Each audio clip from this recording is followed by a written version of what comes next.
Lección novena. El tema de nuestro tiempo. Una reforma radical de la filosofía. El dato radical del universo. Yo soy para el mundo y el mundo es para mí. La vida de cada cual. Hoy tenemos delante de nosotros tarea grave, grave dentro siempre de la atmósfera cordial y deportiva que debe respirar toda filosofía si quiere ser en serio filosofía y no pedantería. Necesitamos hoy más que nunca aguzar nuestros conceptos, tenerlos buidos, limpios y desinfectados, porque nos van a servir de instrumentos para practicar una operación quirúrgica. Estos días últimos hemos revivido con toda lealtad y en su mejor pureza la magnífica tesis idealista inspiradora de la modernidad, en la cual todos, directa o contrariamente, hemos sido educados y que aún constituye el régimen vigente de la cultura humana. Al dejar en suspenso la realidad del mundo exterior y descubrir la realidad primordial de la conciencia, de la subjetividad, el idealismo levanta la filosofía a un nuevo nivel, del cual ya no puede descender so pena de retroceder en el peor sentido de la palabra. El realismo antiguo, que parte de la existencia indubitada de las cosas cósmicas, es la ingenuidad filosófica, es la inocencia paradisíaca. Toda inocencia es paradisíaca, porque el inocente, el que no duda, malicia ni sospecha, se encuentra siempre como el hombre primitivo y el hombre antiguo, rodeado por la naturaleza, por un paisaje cósmico, por un jardín, y esto es paraíso. La duda arroja al hombre del paraíso, de la realidad externa. ¿Y a dónde va este absoluto Adán, que es el pensamiento, cuando se ve arrojado del cosmos? No tiene dónde meterse, tiene que agarrarse a sí mismo, meterse en sí mismo. Del paraíso, que es la atención a lo externo propia del niño, va al ensimismamiento, a la melancolía del joven. La edad moderna es melancólica y toda ella más o menos romántica. San Agustín, que fue el primer romántico, es la ingenuidad filosófica. Sean los que sean nuestros designios y nuestros intentos de innovación y progreso filosófico, ha de entenderse que no podemos retroceder del idealismo al realismo ingenuo de los griegos ni de los escolásticos. Aquí viene egregiamente el lema de los soldados de Cromwell: Vestigia nulla retrorsum.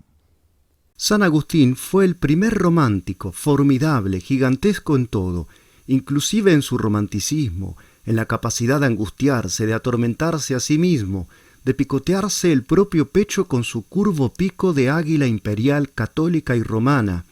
A Adán paradisíaco sucede gemebundo Adán ensimismado. Y es curioso recordar que, en efecto, según el Génesis, cuando Adán y Eva son desterrados del jardín, lo primero que descubrieron es sus propias personas. Caen en la cuenta de sí mismos, descubren la existencia de su ser y sienten vergüenza porque se encuentran desnudos. Y porque se descubren así, se cubren con pieles.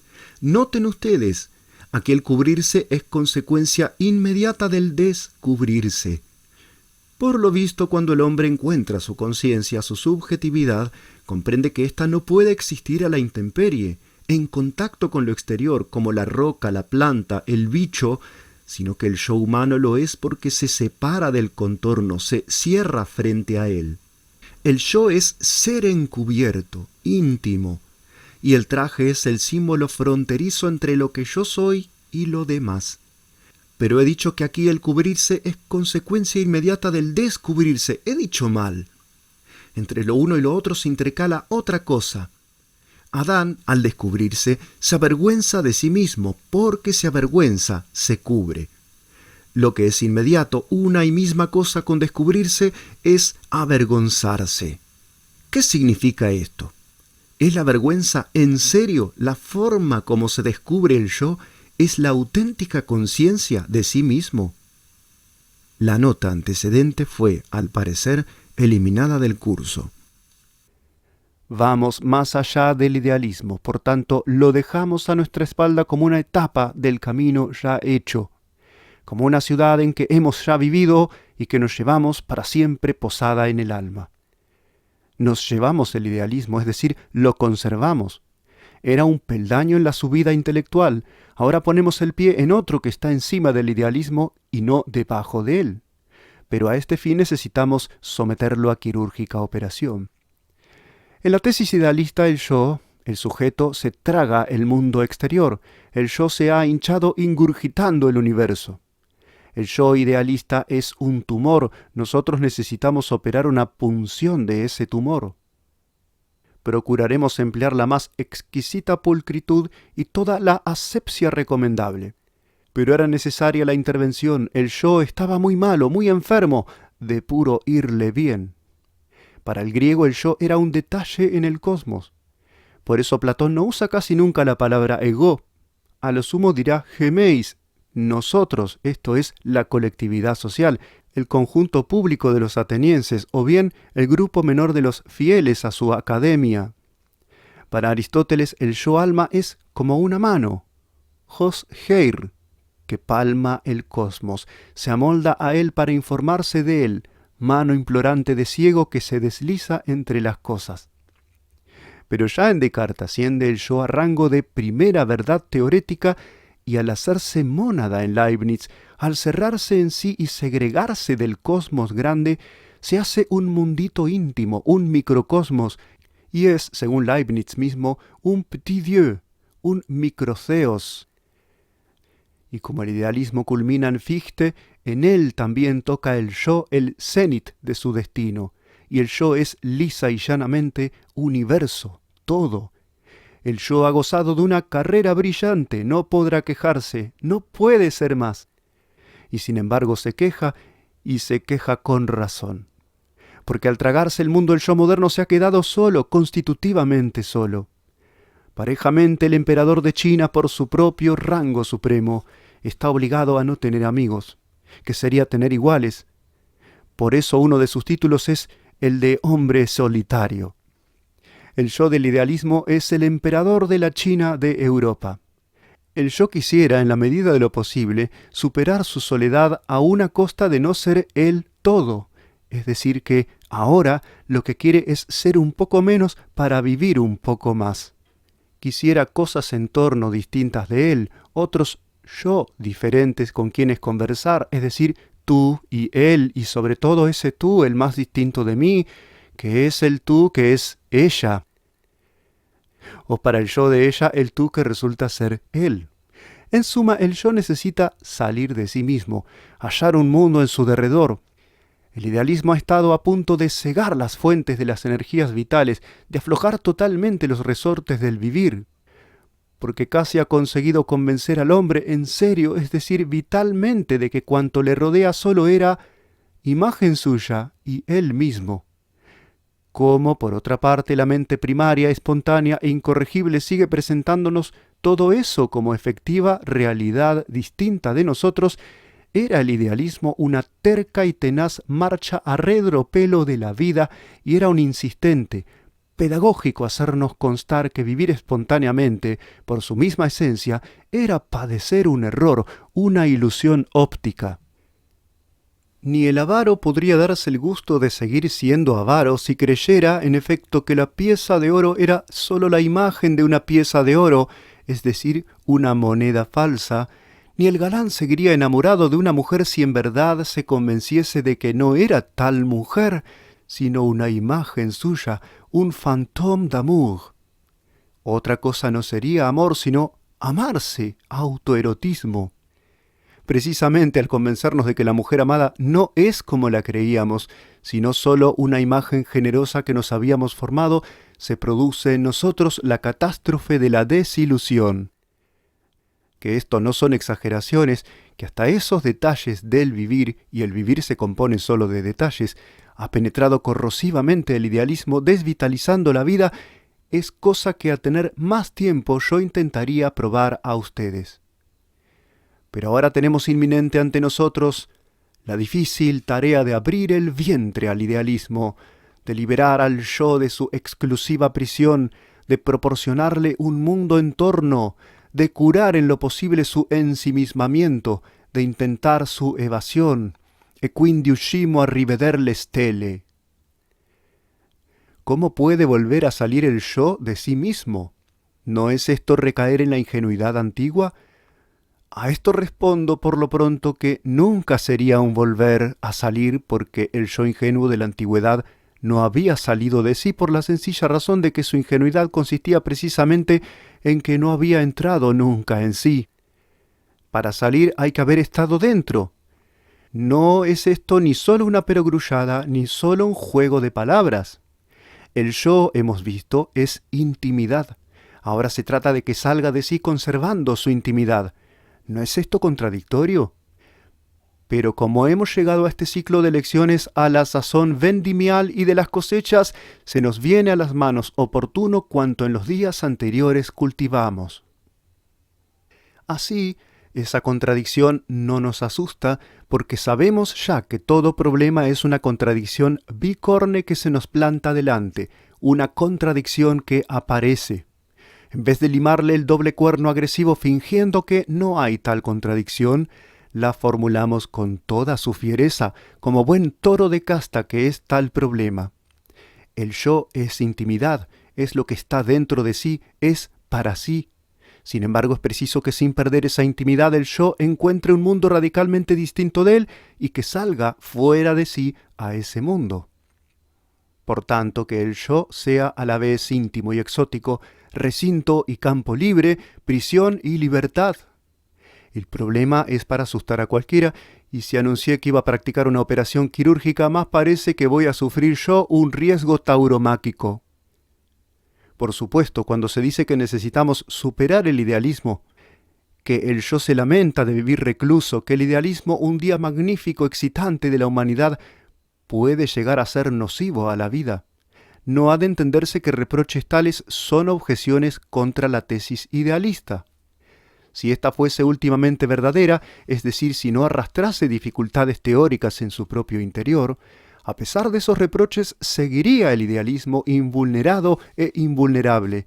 Los deseos, los anhelos, la necesidad vital misma de que la verdad fuese otra, se estrellarían contra la inteligencia, la cual sólo sabe ver la verdad y no se deja, aunque quisiera, sobornar. Pero viceversa, sin un deseo, sin un apetito preintelectual de hallar una verdad nueva, la inteligencia no llegaría a ella. Una verdad no es verdad porque se la desea, pero una verdad no es descubierta si no se la desea, y porque se la desea se la busca. Queda pues inmaculado el carácter desinteresado e independiente de nuestro apetito propio de la verdad, pero no es menos cierto que tal hombre o tal época llega a ver tal verdad en virtud de un interés previo que le mueve hacia ella. Sin esto no habría historia. Las verdades más inconexas caerían sobre la mente del hombre en imprevista perdigonada y éste no sabría qué hacer con ellas. ¿De qué le hubiera servido a Galileo la verdad de Einstein? La verdad sólo desciende sobre quien la pretende, quien la anhelaba y lleva ya en sí preformado el hueco mental donde la verdad puede alojarse. Un cuarto de siglo antes de la teoría de la relatividad se postulaba una física de 4 dimensiones y sin espacio ni tiempo absolutos. En Poincaré está ya el hueco donde Einstein se ha instalado, como el propio Einstein hace constar a toda hora.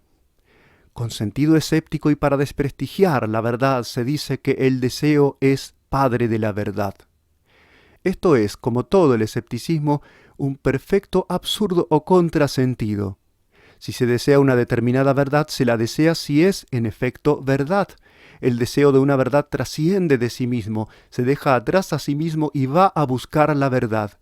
El hombre se da perfecta cuenta de cuándo desea una verdad y cuándo desea solo hacerse ilusiones, es decir, cuándo desea la falsedad. Decir, pues, que nuestra época desea superar la modernidad y el idealismo, no es sino formular con palabras humildes y de aire pecador lo que con vocablos más nobles y graves sería decir que la superación del idealismo es la gran tarea intelectual, la alta misión histórica de nuestra época, el tema de nuestro tiempo. Y al que pregunte malhumoradamente o con gesto desdeñoso por qué nuestro tiempo ha de innovar, cambiar, superar, por qué ese afán, ese prurito de lo nuevo, de modificar, de hacer modas, como se ha dicho tantas veces contra mí, responderé que en esta o la próxima lección vamos con tanta sorpresa como evidencia a descubrir que todo tiempo, rigurosamente hablando, tiene su tarea, su misión, su deber de innovación, más aún, mucho más aún, que literalmente hablando, tiempo no es, en última verdad, el que miden los relojes, sino que tiempo es, repito que literalmente, tarea, misión, innovación. Intentar la superación del idealismo es todo lo contrario que una frivolidad. Es aceptar el problema de nuestro tiempo, es aceptar nuestro destino. Vamos pues a la faena de luchar con nuestro problema, de afrontar el filosófico toro, el berrendo minotauro que nos suelta nuestro tiempo. Comienza el último giro de nuestra espiral y, como siempre, al iniciar un nuevo círculo, vuelve a resonar la definición inicial de la filosofía, que es conocimiento del universo o cuanto hay. Lo primero que necesitamos hacer es hallar qué realidad entre cuantas haya la hay indubitablemente, es decir, qué del universo nos es dado. En la actitud nativa de la mente para el hombre primitivo y el antiguo, para nosotros mismos, cuando no filosofamos, parece dado y real el cosmos, las cosas, la naturaleza, el conjunto de lo corpóreo.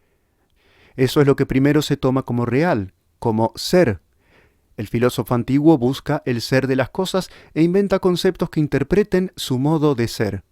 Pero el idealismo cae en la cuenta de que las cosas, lo exterior, el cosmos, tiene una realidad, un ser problemático, que indubitablemente solo existe y es nuestro pensar las cosas, el exterior, el cosmos. Y así descubre una nueva forma de realidad, de ser verdaderamente primordial y seguro, el ser del pensamiento. Mientras el modo de ser la cosa, de toda cosa, tiene un carácter estático y consiste en un ser quieto, en un estar siendo lo que es y nada más, el ser del movimiento mismo como realidad cósmica, él no se mueve, es una cosa inmutable, invariable movimiento. Remito al buen aficionado, al Parménides, al sofista de Platón, al libro 12 de la metafísica aristotélica, a esos textos maravillosos mismos y no a los remediavagos de seminario que presentan disecada y estólida la prodigiosa filosofía antigua. El ser del pensamiento consiste no simplemente en ser, sino en ser para sí, en darse cuenta de sí mismo, en parecerse ser. ¿No advierten la radical diferencia que hay entre este modo de ser el pensar y el modo de ser la cosa? ¿No advierten que necesitamos conceptos radicalmente nuevos, ideas, categorías distintas de las antiguas para entender, para concebir teóricamente, científicamente esa realidad o algo que llamamos pensamiento, y de que ahora tenemos solo la intuición, es decir, que lo estamos viendo en lo que tiene de genuino y no hallamos buenas palabras con que describirlo y expresarlo, palabras que se ajusten estrictamente como el guante a la mano a lo que ese ser tiene de peculiar? Pero no solo carecemos de conceptos adecuados, sino que el idioma está formado por la mente natural para el ser cósmico, y la filosofía antigua no ha hecho más que pulimentar esos conceptos nativos del lenguaje. En esa tradición ideológica estamos formados y las viejas ideas y vocablos acuden por el hábito para ofrecérsenos como intérpretes de este nuevo algo y modo de ser que el moderno ha descubierto. Se trata, pues, nada menos de invalidar el sentido tradicional del concepto ser, y como es la raíz misma de la filosofía, una reforma de la idea de ser significa una reforma radical de la filosofía. En esta faena estamos metidos desde hace mucho tiempo unos cuantos hombres en Europa. El fruto en primera maduración de ese trabajo es lo que yo quería ofrecer en este curso. Creo que no es floja la innovación ofrecida a los oyentes del Salón Rex y del Teatro Infanta Beatriz. Se invita, pues, a ustedes para que pierdan el respeto al concepto más venerable, persistente y ahincado que hay en la tradición de nuestra mente, el concepto de ser. Anuncio jaque mate al ser de Platón, de Aristóteles, de Leibniz, de Kant y, claro está, también al de Descartes. No entenderá, pues, lo que voy a decir quien siga terca y ciegamente aferrado a un sentido de la palabra ser, que es justamente el que se intenta reformar. El pensamiento existe y es, en la medida y según es para sí. Consiste en darse cuenta de sí mismo, en parecerse a sí mismo, reflejarse en sí mismo. no es, pues, ser quieto, sino reflexión.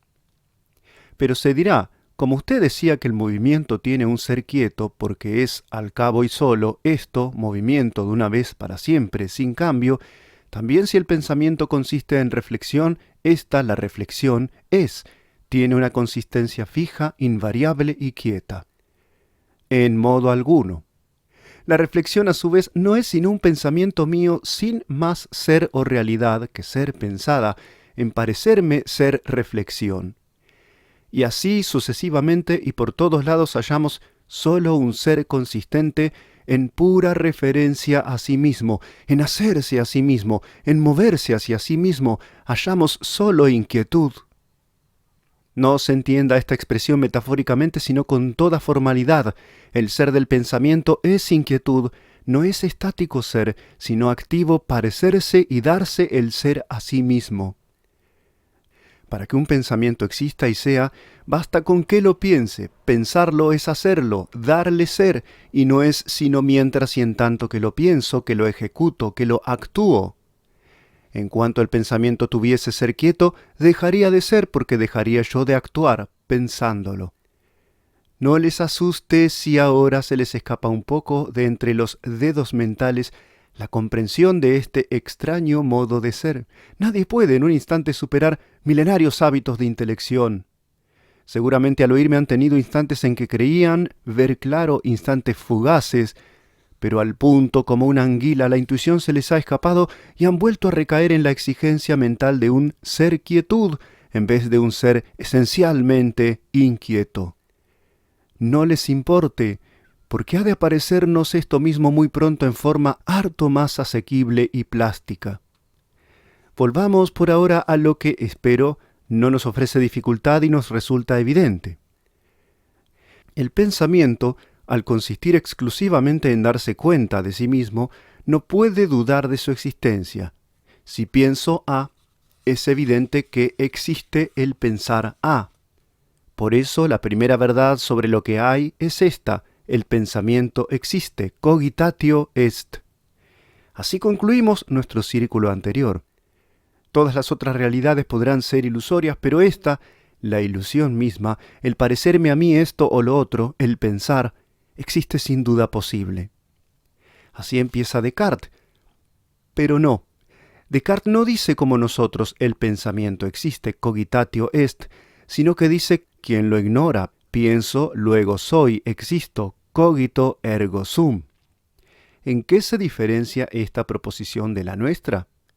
La fórmula cartesiana tiene dos miembros, uno dice pienso y el otro luego soy. Decir pienso y decir cogitatio est, el pensamiento existe, son uno y lo mismo. La diferencia, pues, entre la frase de Descartes y la nuestra estriba en que él no se contenta con lo que a nosotros nos parecía suficiente. Sustituyendo como en una ecuación matemática lo igual por lo igual, pondremos en lugar de pienso el pensamiento existe y entonces tendremos más claro el sentido del lema cartesiano. El pensamiento existe es, luego yo existo, soy. Estamos en plena ocupación quirúrgica. Ya está hincado el bisturí en el cogito, en la víscera misma del idealismo. Vayamos con cuidado. Para nosotros decir que el pensamiento existe, que es, incluye decir que existe y es mi yo, porque no hay pensamiento que no contenga como uno de sus elementos un sujeto que lo piensa, como incluye otro, un objeto que es pensado. Si existe, pues, pensamiento, y en el sentido en que él existe, tendrá que existir su sujeto o yo y su objeto. Ese sentido de existir es el nuevo y genuino del pensamiento, es parecer existir, es ser para mí. Mi pensamiento es lo que es para mi pensamiento. Yo soy y existo en cuanto y en tanto y solo porque pienso que soy y tal como pienso que soy. Esta es la innovación que quiso traer al mundo el idealismo y ese es el verdadero espiritualismo. Lo demás no es sino magia. Pero Descartes, que ha descubierto el hecho y tenido la suficiente intuición de algo pensamiento, sin embargo no se ha desasido de las categorías cósmicas y pierde la serenidad ante lo que está viendo, a saber, ante un ser que consiste en mero parecer, en pura virtualidad, en dinamismo de reflexión. Como un escolástico tomista, necesita agarrarse a algo más sólido, al ser cósmico. Y busca detrás de ese ser del pensamiento que consiste en mero parecerse así, referirse así, darse cuenta de sí, busca un ser cosa, una entidad estática. Apenas lo ha descubierto como primaria realidad y se convierte en simple manifestación o cualidad de otra realidad latente y estática. Traduciendo lo dicho a frases cartesianas tendremos: el pensamiento existe indubitablemente, pero como consiste en mero parecerse a sí mismo en mera apariencia, no es una realidad o un ser en el sentido tradicional de la palabra. Como yo, Descartes, que he dudado de todo, no me he acordado de poner en duda la verdad de las categorías antiguas y en especial la noción clásica del ser, que es su noción ingenua, necesito hacer un razonamiento, un entimema. Si es indudable que existe la apariencia pensamiento, es forzoso admitir una realidad latente bajo esa apariencia, algo que en esa apariencia aparece, que la sostiene y que verdaderamente la es. A esa realidad latente llamo yo. Ese mi yo real no lo veo, no me es evidente, por eso necesito llegar a él por una conclusión, bien que de tipo inmediato. Por eso para afirmar la existencia del yo, tengo que pasar por el puente de un luego. Pienso, luego existo. Je pense, donc je suis. Pero ¿quién es ese yo que existe? Je ne suis qu'une chose que pense. Ah, una cosa. El yo no es pensamiento, sino una cosa de que el pensamiento es atributo, manifestación, fenómeno. Hemos recaído en el ser inerte de la ontología griega. En la misma frase, en el mismo gesto con que Descartes nos descubre un nuevo mundo, nos lo retira y anula. Tiene la intuición, la visión del ser para sí, pero lo concibe como un ser substancial a la griega. Esta dualidad de interior contradicción y dolorida incongruencia consigo ha sido el idealismo y la modernidad, ha sido Europa. Europa ha vivido hasta ahora embrujada, encantada por Grecia, que es en verdad encantadora. Pero nosotros imitemos de Grecia solo a Ulises y de Ulises solo la gracia con que sabía escapar a los encantos de Circe y de Calipso, las encantadoras del Mediterráneo tendidas en sus islas espumantes, con mucho de sirenas y algo de Madame Recamier alongada en su canapé. Y la gracia de Ulises que no nos descubre Homero, pero que sabían los viejos marineros mediterráneos, era que el único medio hábil para librarse del canto fatal que hacen las sirenas es cantarlo del revés. Entre paréntesis, Ulises es el primer Don Juan. Huyendo de su Penélope cotidiana, encuentra todas las criaturas encantadoras de nuestro mar, las encuentra, las enamora y las huye. Pero el magisterio de Grecia ha terminado. Los griegos no son clásicos, son simplemente arcaicos. Arcaicos y eso sí, siempre maravillosos. Por lo mismo nos interesan mucho más, van a dejar de ser nuestros pedagogos, van a empezar a ser nuestros amigos. Vamos a conversar con ellos, les vamos a contradecir en lo más esencial. La cuestión que es sin duda la más alta y difícil que contiene la filosofía, y que además es absolutamente nueva, en general este primer curso público dirigido a los madrileños se ocupa solo de los problemas más difíciles y abstrusos que hay en filosofía. Yo prometo otros cursos sobre temas más asequibles. La cuestión, digo, radica en lo siguiente. Imaginémonos que pensamos, antes de descubrir nuestra subjetividad, que, en consecuencia, para nosotros no hay más realidad que las cosas en torno, y vemos qué idea del ser de esas cosas nos haríamos.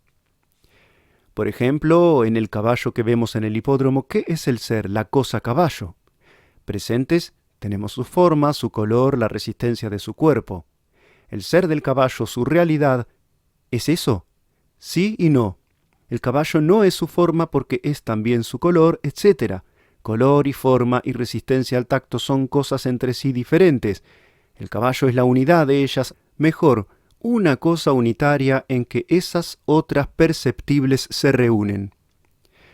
Pero una cosa en que se unen el color y la forma, etc., no es ya visible. La supongo, la invento. Es una interpretación mía del hecho observable que consiste en la constancia con que tal color y tal forma aparecen juntas. El verdadero ser del caballo está debajo de sus elementos aparentes, visibles y tangibles. Es una cosa latente bajo esas cosas presentes, color, forma, etc.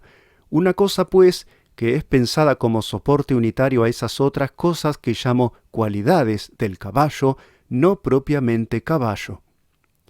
Por tanto, el ser de este animal no es su ser visible, aparente, sino al revés, algo en él que es soporte de las apariencias, su ser substrato de cualidades, el ser que está tras ellas, su ser substante o substancia.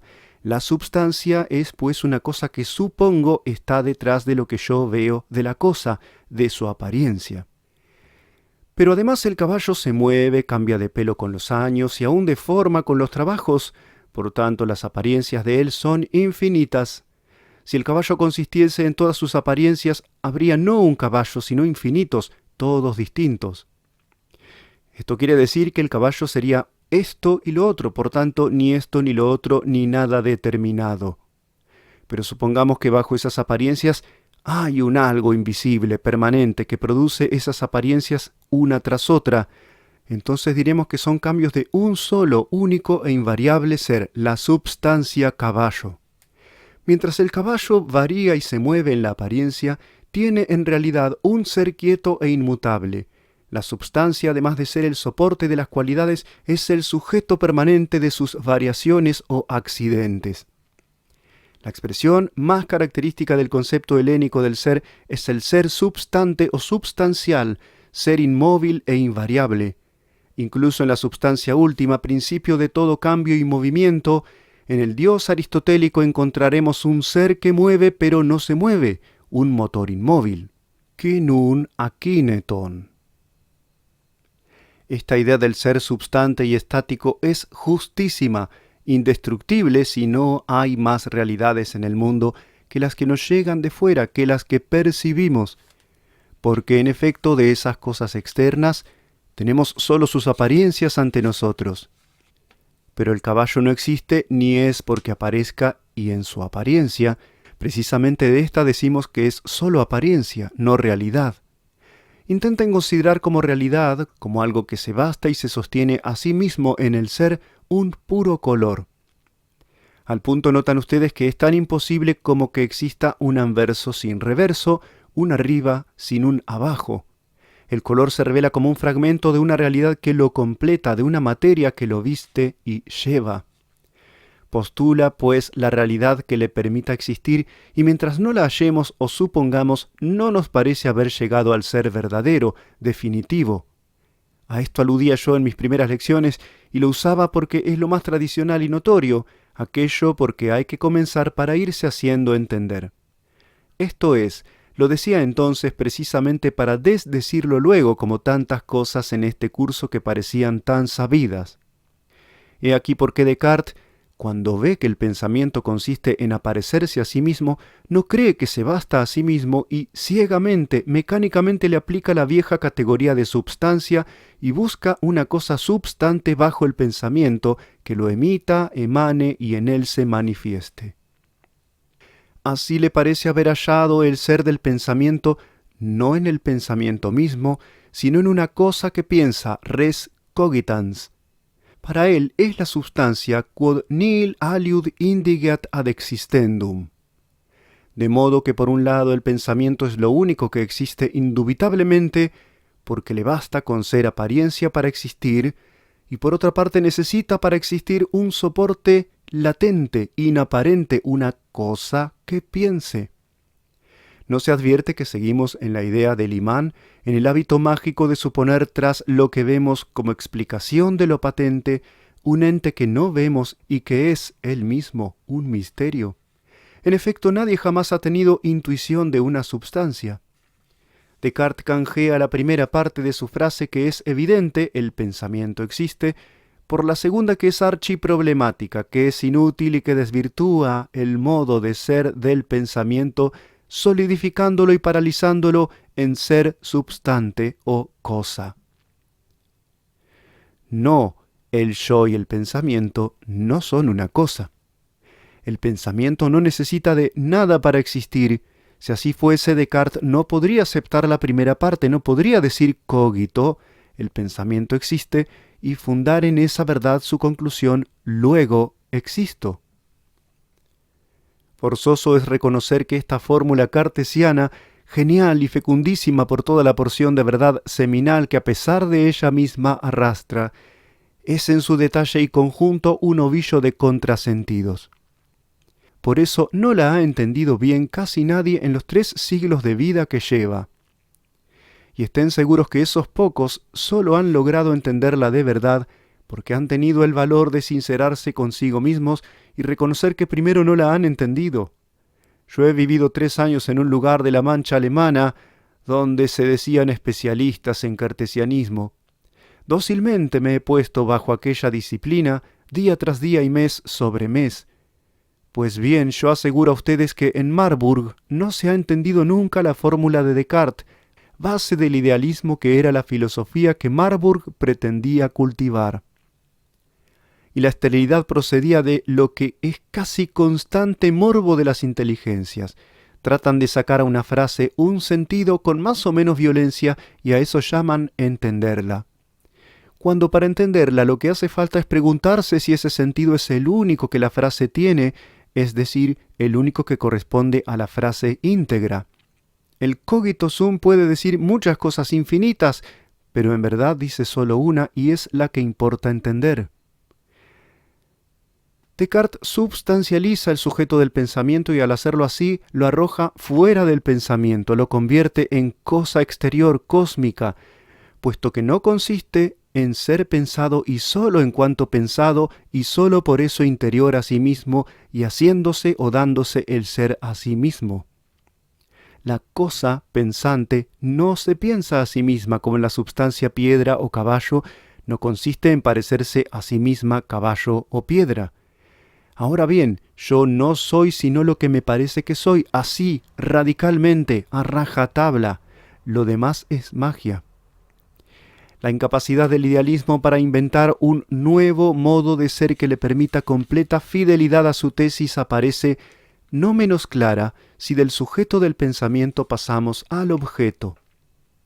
El idealismo me propone que suspenda mi creencia en la realidad exterior a mi mente que este teatro parece tener. En verdad, me dice, este teatro es solo un pensamiento, una visión o imagen de este teatro.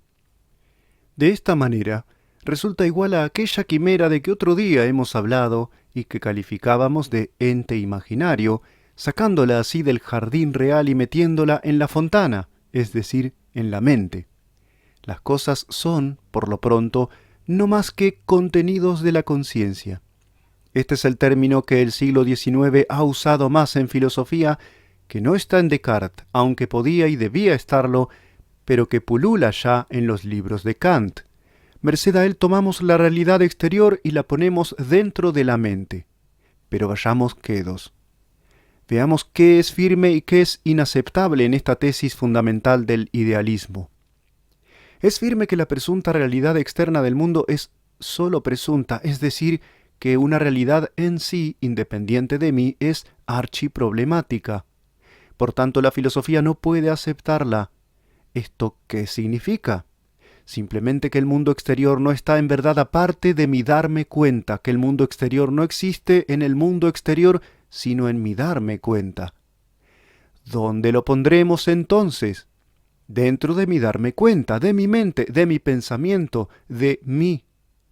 El idealismo ve la cuestión como un dilema, o este teatro tiene realidad absoluta fuera de mí, o la tiene en mí.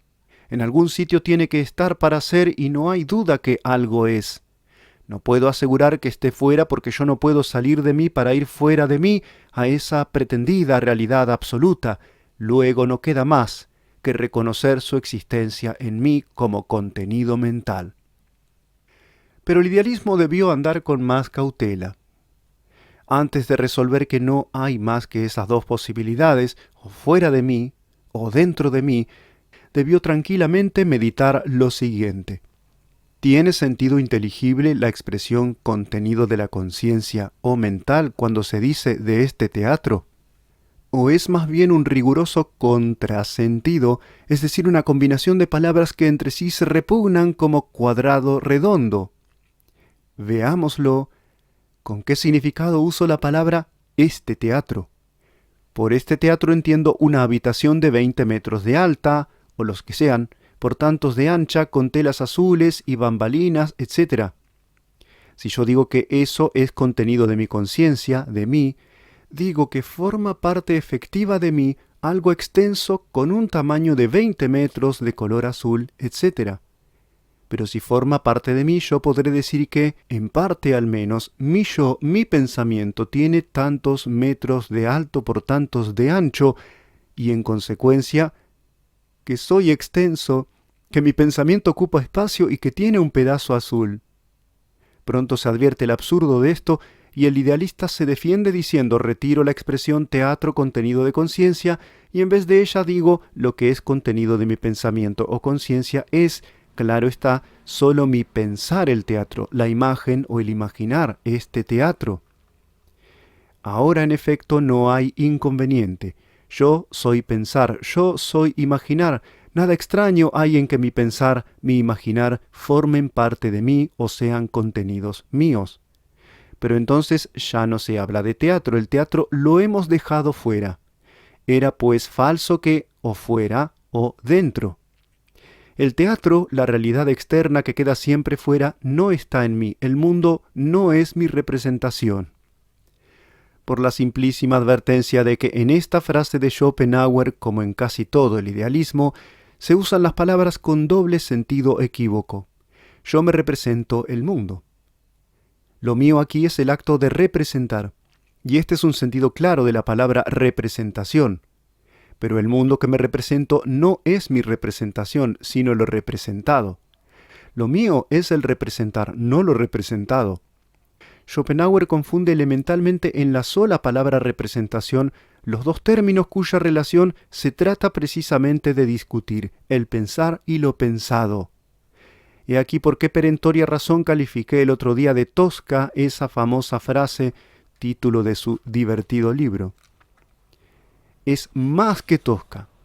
Un muchacho al uso la llamaría una astracanada. ¿Dónde está, pues, el teatro en definitiva? La respuesta es obvia, no está dentro de mi pensamiento formando parte de él, pero tampoco está fuera de mi pensamiento si por fuera se entiende un no tener que ver con él. Está junto, inseparablemente junto a mi pensarlo, ni dentro ni fuera, sino con mi pensamiento, como el anverso con el reverso, y la derecha con la izquierda, sin que por eso la derecha sea izquierda, ni reverso el anverso. Recuerden el tipo de razonamientos que hacíamos siguiendo al idealismo hasta el logro de su tesis. Yo veo el jardín. Cierro los ojos y dejo de verlo. Esto es indiscutible. ¿Qué ha pasado aquí? Pues que han concluido a un tiempo mi ver y el jardín, mi conciencia y su objeto, mi pensar y lo pensado. Pero vuelvo a abrir los ojos y el jardín reaparece. Por tanto, que en cuanto empieza a existir el pensamiento, el ver, comienza a existir su objeto, lo visto. Este es el hecho indiscutible. Y como la filosofía aspira a componerse solo de hechos indiscutibles, no hay sino tomar las cosas como son y decir: el mundo exterior no existe sin mi pensarlo, pero el mundo exterior no es mi pensamiento. Yo no soy teatro ni mundo. Soy frente a este teatro, soy con el mundo, somos el mundo y yo. Y generalizando diremos: el mundo no es una realidad subsistente en sí con independencia de mí, sino que es lo que es para mí o ante mí y por lo pronto nada más. Hasta aquí marchamos con el idealismo, pero agregamos: como el mundo es solo lo que me parece que es, será solo ser aparente, y no hay razón ninguna que obligue a buscarle una substancia tras de esa apariencia, ni a buscarla en un cosmos substante como los antiguos, ni a hacer de mí mismo substancia que lleve sobre sí como contenidos suyos o representaciones las cosas que veo y toco y huelo e imagino. Este es el gran prejuicio antiguo que debe eliminar la ideología actual. Estamos, este teatro y yo, frente a frente, el uno del otro, sin intermediario. Él es porque yo lo veo y es, indubitablemente al menos, lo que de él veo, tal y como lo veo, agota su ser en su aparecerme. Pero no está en mí ni se confunde conmigo. Nuestras relaciones son pulcras e inequívocas. Yo soy quien ahora lo veo, él es lo que ahora yo veo. Sin él y otras cosas como él, mi ver no existiría, es decir, no existiría yo. Sin objetos no hay sujeto. El error del idealismo fue convertirse en subjetivismo, en subrayar la dependencia en que las cosas están de que yo las piense, de mi subjetividad, pero no advertir que mi subjetividad depende también de que existan objetos. El error fue el hacer que el yo se tragase el mundo en vez de dejarlos a ambos inseparables, inmediatos y juntos, mas por lo mismo distintos.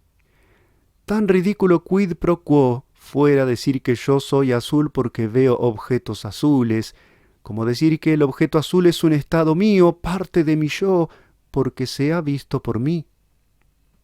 Yo estoy siempre conmigo, no soy sino lo que pienso que soy, no puedo salir de mí mismo, pero para encontrar un mundo distinto de mí no necesito salir de mí, sino que está siempre junto a mí, y mi ser es un ser con el mundo. Soy intimidad, puesto que en mí no entra ningún ser trascendente, pero a la vez soy lugar donde aparece desnudo el mundo, lo que no soy yo, lo exótico de mí.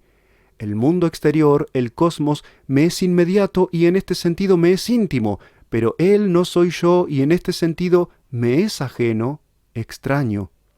Necesitamos, pues, corregir el punto de partida de la filosofía.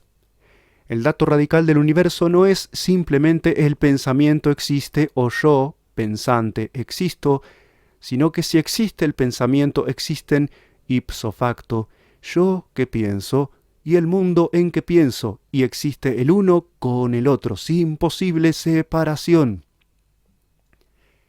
Pero ni yo soy un ser substancial, ni el mundo tampoco, sino que ambos somos en activa correlación. Yo soy el que ve el mundo y el mundo es lo visto por mí.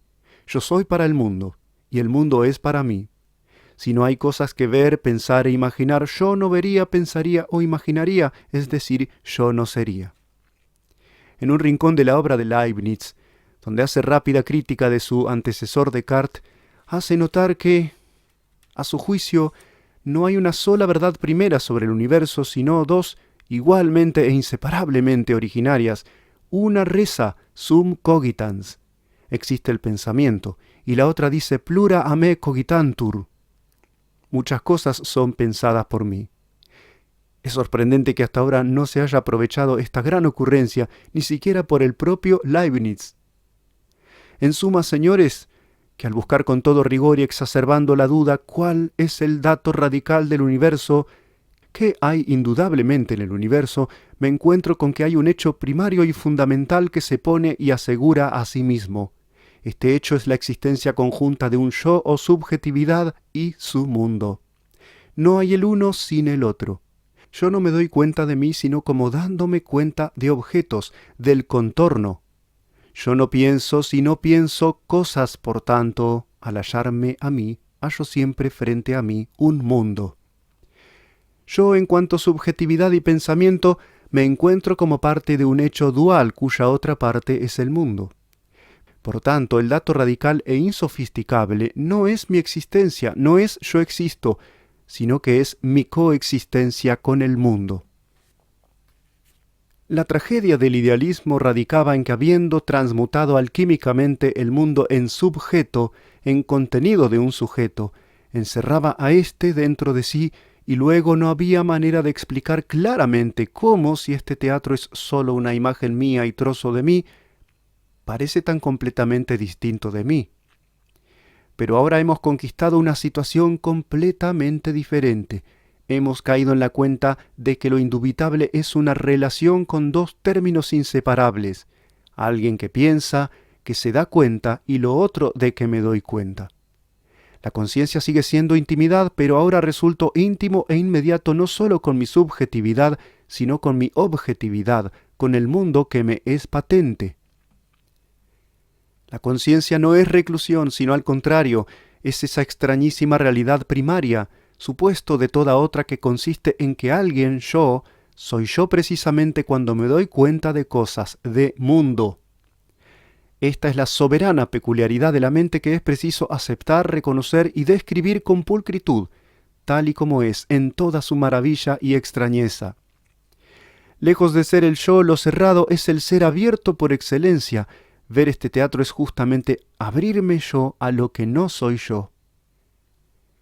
Esta nueva situación ya no es paradójica.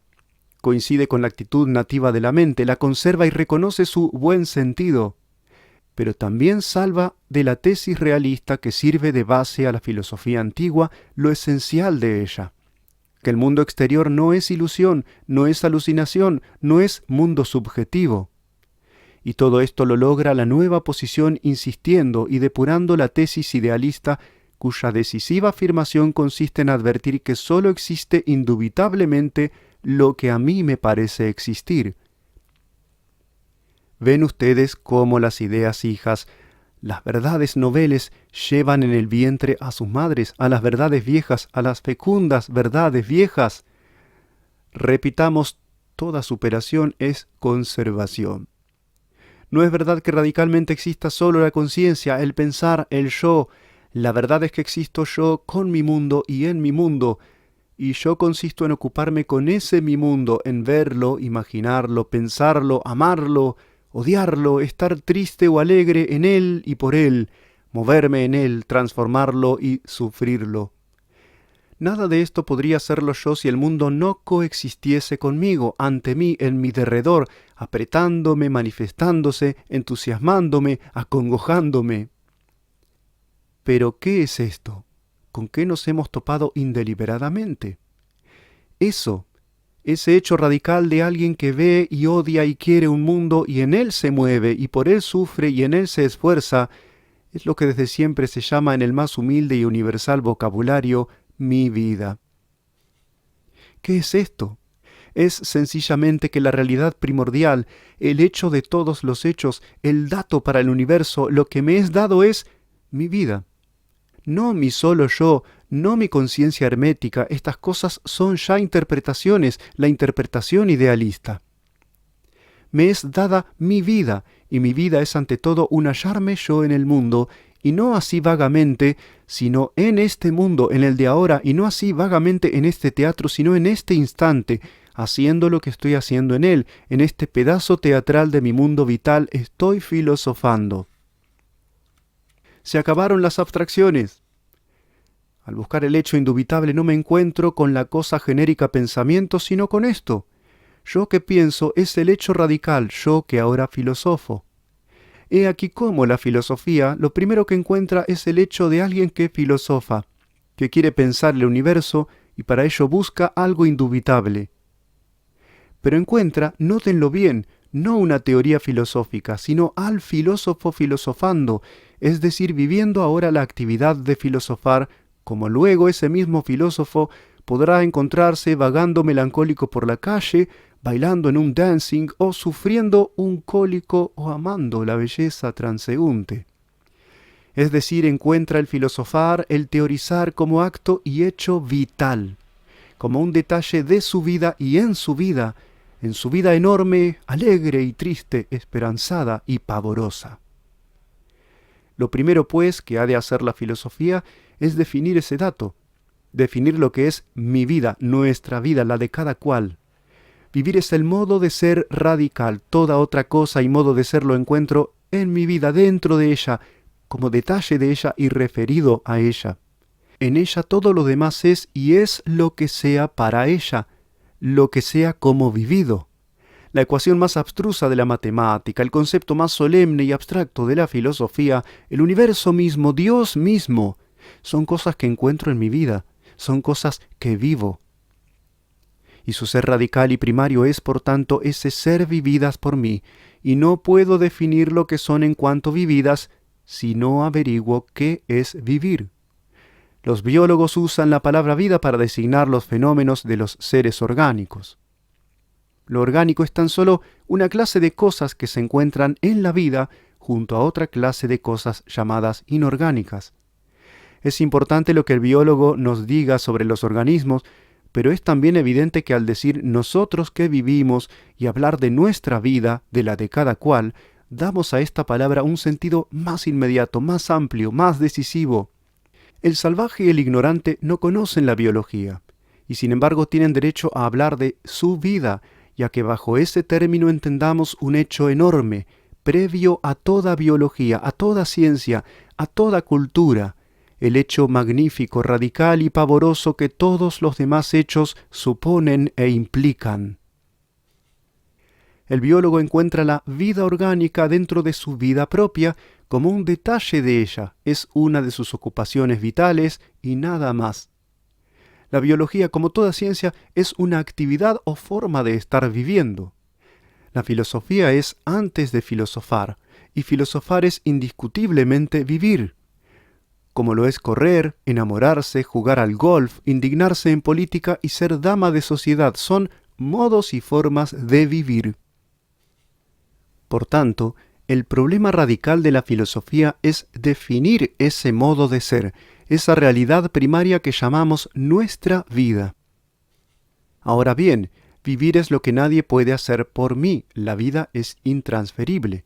No es un concepto abstracto, es mi ser individualísimo. Por vez primera la filosofía parte de algo que no es una abstracción. Este es el nuevo paisaje cósmico que anunciaba, el más viejo de todos, el que dejábamos siempre a la espalda. La filosofía, para empezar, va detrás de sí misma, se ve como forma de vida, que es lo que es concretamente y en verdad. En suma, se retrae a la vida, se sumerge en ella, es por lo pronto meditación de nuestra vida. Paisaje tan viejo es el más nuevo, tanto que es el descubrimiento enorme de nuestro tiempo. Tan nuevo es que no sirven para él ninguno de los conceptos de la tradicional filosofía. Ese modo de ser que es vivir requiere nuevas categorías, no las categorías del antiguo ser cósmico. Se trata precisamente de evadirse de ellas y encontrar las categorías del vivir, la esencia de nuestra vida.